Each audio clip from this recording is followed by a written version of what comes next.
just it was thinking over their head.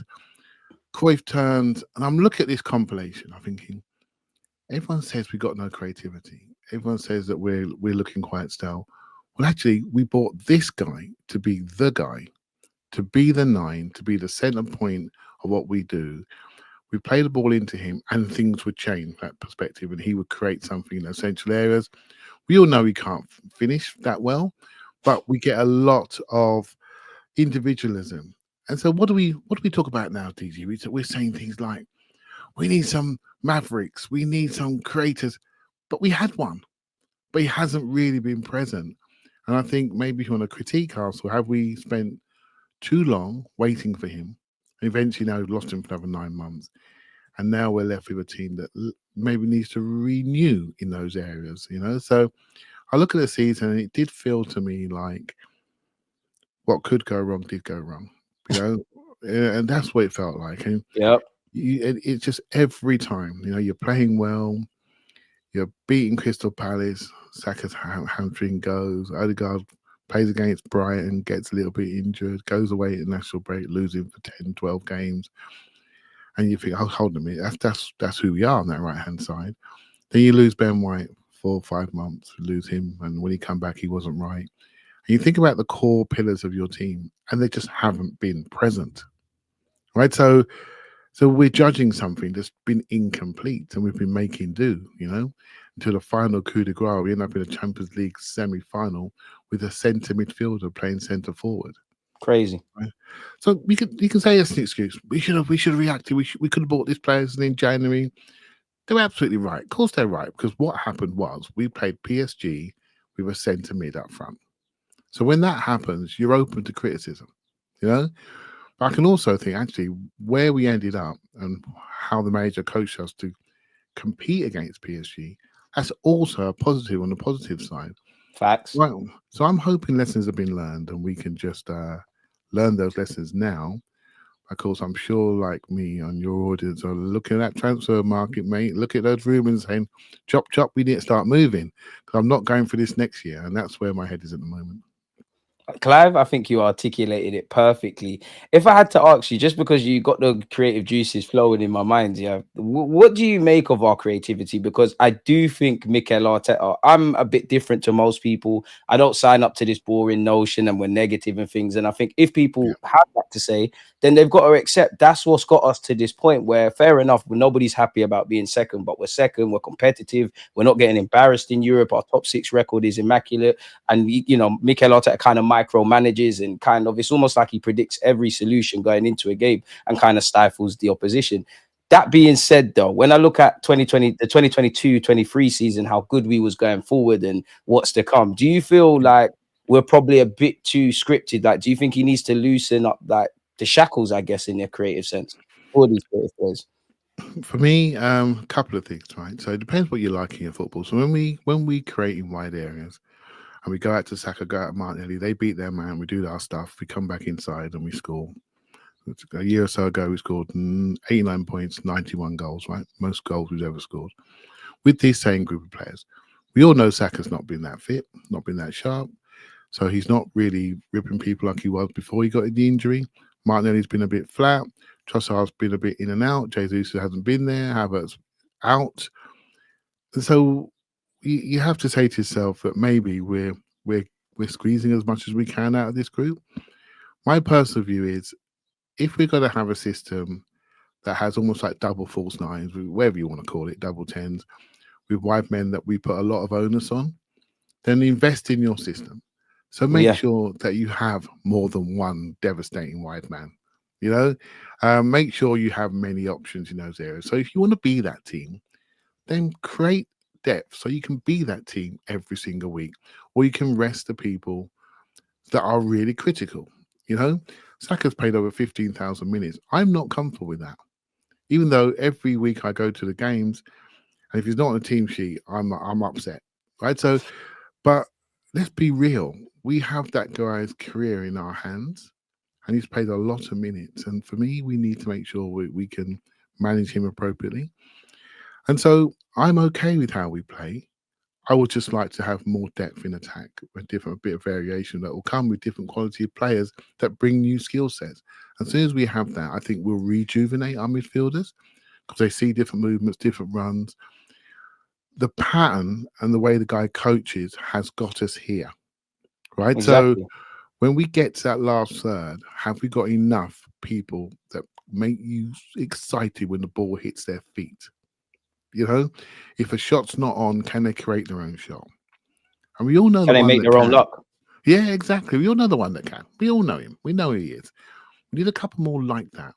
So I started with Jesus, and I know he's not the player he was, but you can see what he brought. That same type of skill set. We know the guard was firing and taking a move and not looking for a reverse pass, but taking the shot.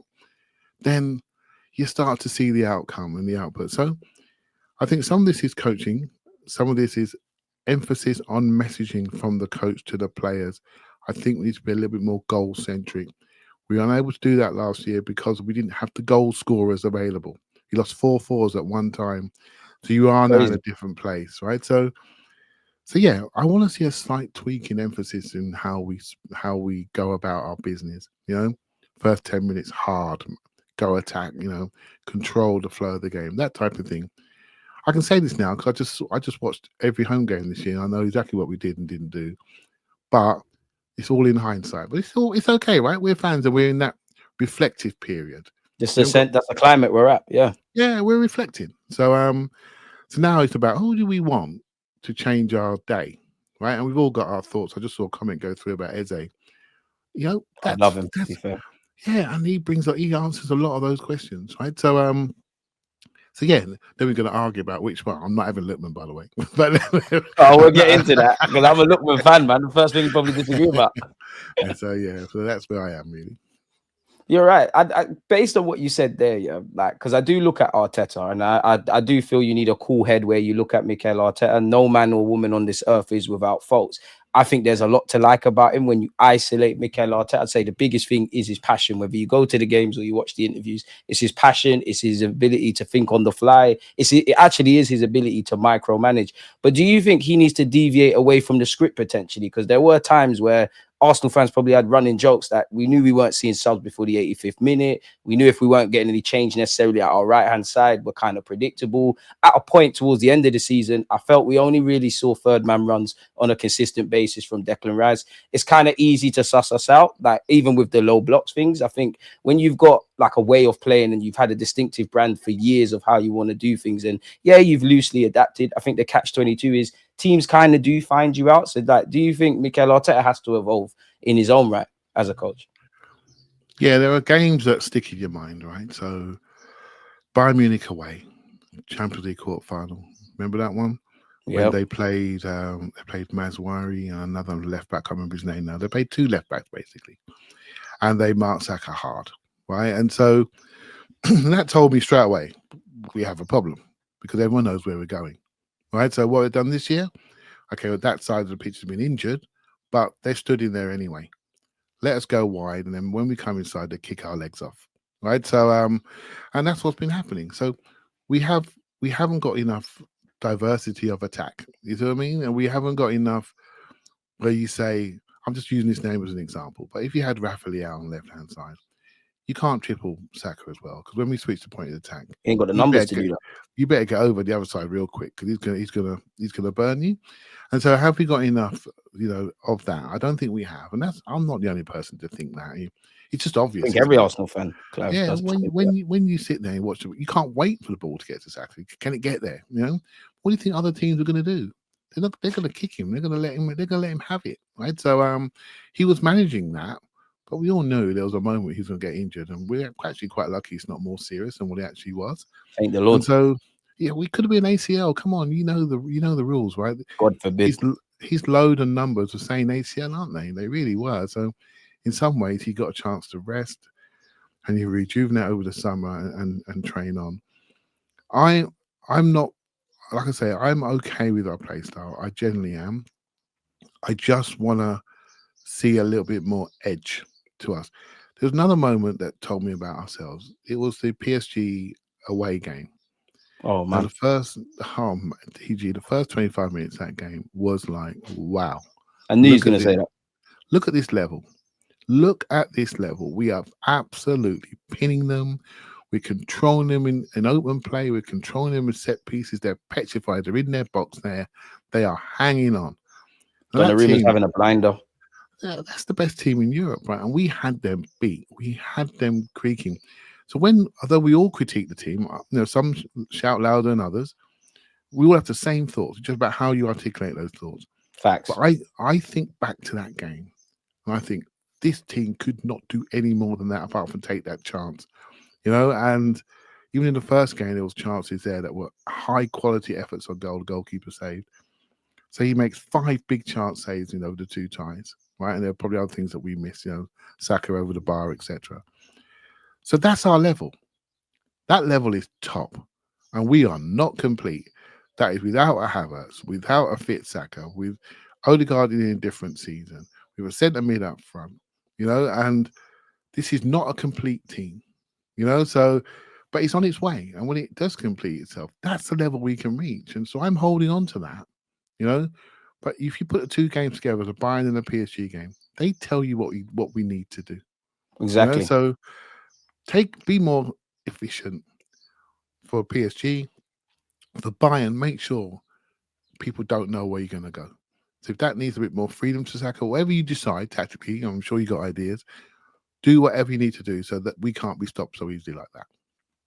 What do you make of us in terms of creativity from central regions then? Because I know Rice makes the run. We all know what Odegaard does. We know, well, it'll probably be Zubamendi soon, but Partey in the 6. Do you think we're getting enough out of central regions in an attacking sense? I think people are cottoned onto that because there's lots of good analysis out there that says we vacate those areas.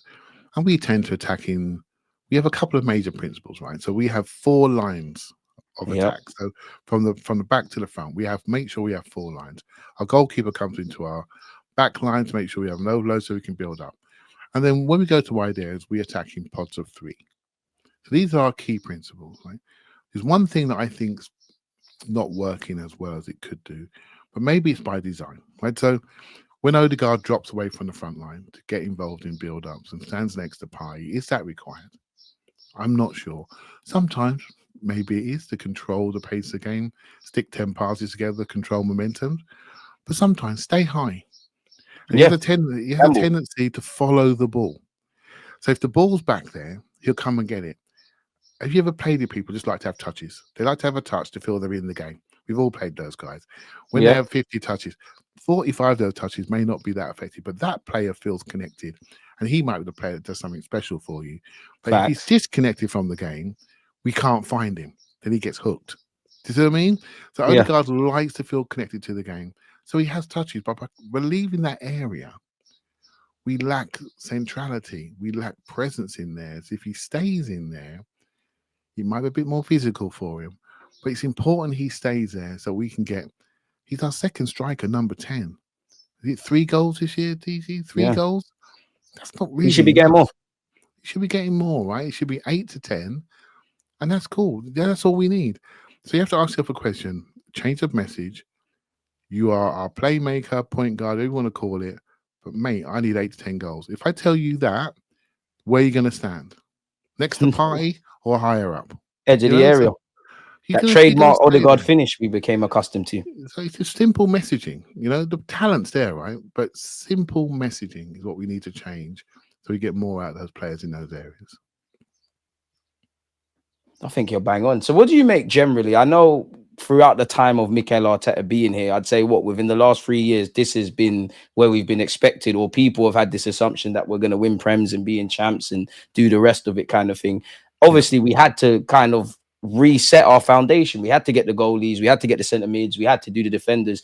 But then when you look at our attacking investment, it's not, I wouldn't ask you if you've got concerns, but is that an area where it feels like a mixed bag from Mikel Arteta? Because I can't think of too many players he's brought in an attacking sense that have done well. Like obviously Jesus until he got injured for Brazil. I think Trossard's done well. Fair enough, Kai Havertz and Marino have gone up front and done well, but they were initially centre mids. You could argue the best attackers we had were the ones at the club. Oh, well, he did bring in Odegaard, but Martinelli and Saka were already here. Like, where are you at with that?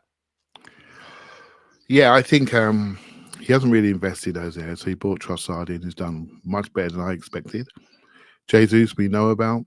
If one of my and it's difficult, right? So Very. what have we done? We've changed the culture in the club. Reconnected to the fans in the main. We're less divisive than we used to be back in the day. So Competitive again. we're competitive again at top level. We haven't lost a top six game for 3 years maybe. Hopefully he still And runs. yeah, and so we're there. We're a serious team now. We know we're serious because people talk about us all the time. So every time we don't do something right, we get told about it. And so that means we're back. When people ignore you, apathy is the worst emotion of all. That means we're back now. So for me, I think I just think it's time to think about it slightly differently. So for Arteta now, has he held on to people too long? By that I mean stayed with them. So Eddie and Nketiah, for example, could he have Mm, gone a little bit sooner? We all knew he was a good player, but we all knew he was never going to take us to the promised land, right? So could that have happened sooner? But he's loyal, right? So that's part of the culture that he has. You do for me, I do for you. Jesus, maybe last summer was the time to lose him. You know, the injury record was showing. He's on 200 plus a week, 45 mil. Was that the time last summer to take a sale and then renewing that space? Right. So what happened? No, he worked with him. He got him back firing, scores the goals against Palace, goes to Man United, does an ACL. yeah. Now, I can say this because I didn't know he was going to do an ACL, but we sort of knew he's quite injury prone. You know, so do we make, if we've got a critique in hindsight, is he almost too low? But that's part of what he's done, right? He's built a The culture of catch the 22. players. Yeah, the players love the environment. You can see it. They're close knit group. They're a family group. You They're don't never do down that. tools for all the sacking talk about Yeah, Arteta. exactly. And so that's part of what he's grown. So that's just my gut feel because I had an inkling. Sometimes you got to sell somebody while it still hurts you. You know, while we would argue about it. So if Jesus went last summer, there might have been arguments about it. That's probably good. You know, because that means that he's good for the club he goes to.